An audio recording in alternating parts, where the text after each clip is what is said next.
Here's my audience. Here's me. Let brother to record.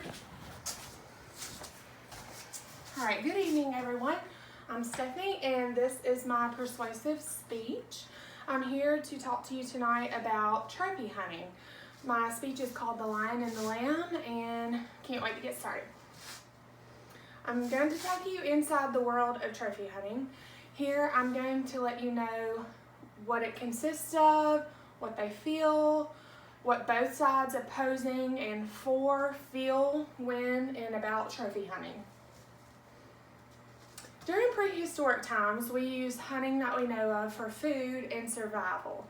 Somewhere along the way, we went from survival to sport.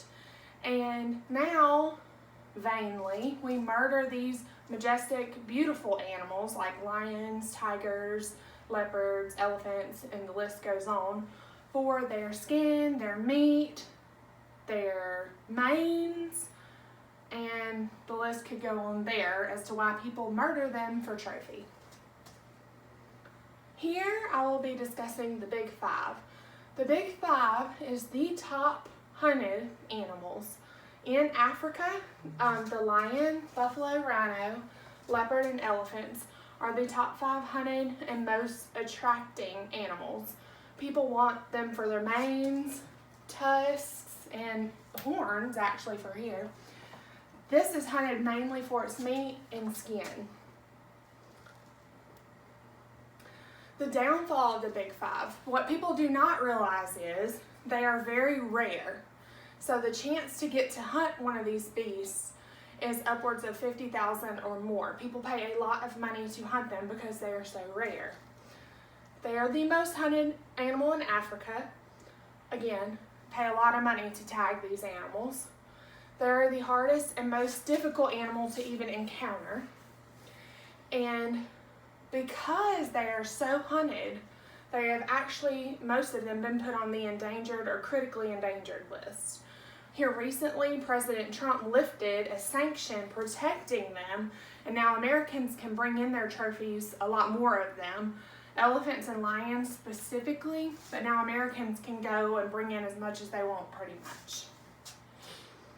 Why do hunters do this? Why do they trophy hunt? Well, most of them claim it in conservation. They say that they're trying to give back to the land, they're trying to conserve the animal's habitat and well-being, and most of them say that they use the meat for food to feed the indigenous people. But here is the opposing side of it and what it looks like from the outside in. Evidence versus excuses. Hunters will claim conservation, land, giving back to the land, and feeding the indigenous people. But what really happens is they get a specific thrill and power from this. These animals are helpless. They cannot help themselves. So they're very vulnerable out in the wild, and these hunters go and they hunt them. According to L. Hunt, inside the minds of the hunters, again, they feel a power, a rage, and they get a certain excitement from taking the lives of these animals. Along with a trophy, they get fame because they have proof of these animals that they've slaughtered. And then this is also a display of wealth. According to Liam Stack, the hunters love to display the amount of money they have, and it has become over the years a display of wealthiness. A lot of wealthy is who hunts. That's all that can afford to hunt because it's so expensive. So therefore, it lets people know, hey, I have a lot of wealth, I do what I want.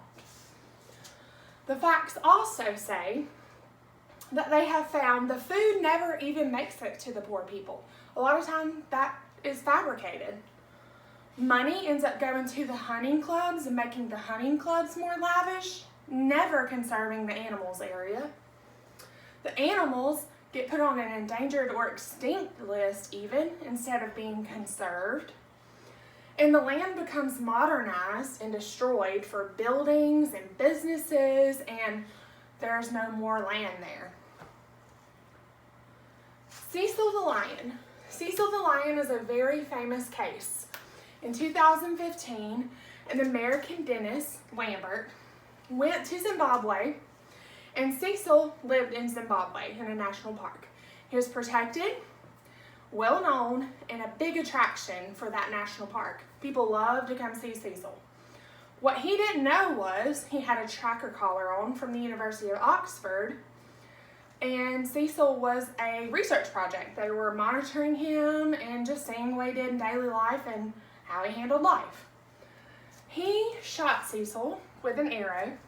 It didn't immediately kill Cecil. Cecil suffered for 10 plus hours. When he shot him, he ran off and he suffered. He laid there with an arrow stuck in him. He couldn't breathe, bleeding out, suffered. Finally, the dentist stumbles upon him and is panicked because he sees this collar, cuts it off, throws it in a tree, and then slaughters him. Then he pretends it's just any old lion, but they find out it's Cecil, the protected lion of the national park. Here, I would like to leave you with a lasting thought. And this is my persuasive point of the speech. All the hunters say that they do this out of conservation and good efforts of the animal and to help the world, but I do not understand why killing off, slaughtering, and then wall mounting these animals is helping conserve them. If they're not there and alive in the world, how is that conserving? As you can see here, this millionaire and his wife, their whole entire house are these animals that they've slaughtered. Giraffe, lions, zebras. I mean, you can look at this picture and see he's not hurting for money or animals on his wall.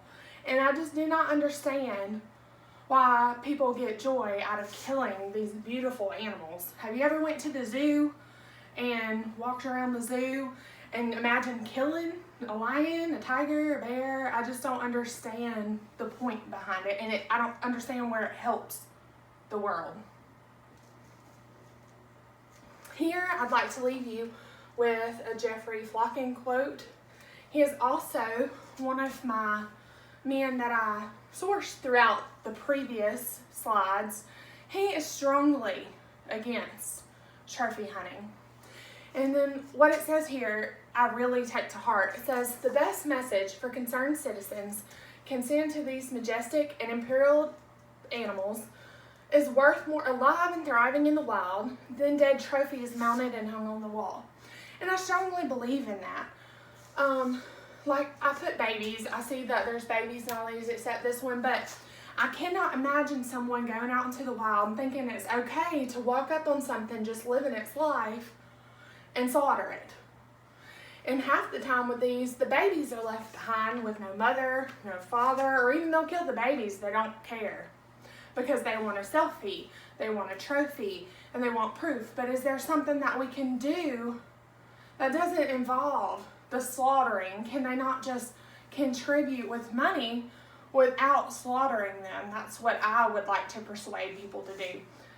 I'm not quite sure how that could be done, but if I was part of a group or an effort group, I just feel there could be something done where they do not go out and just slaughter innocent animals.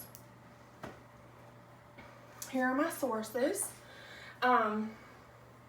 A good documentary I also watched for this was by Stacey Dooley, and she went to Africa and lived for a week with big game hunters.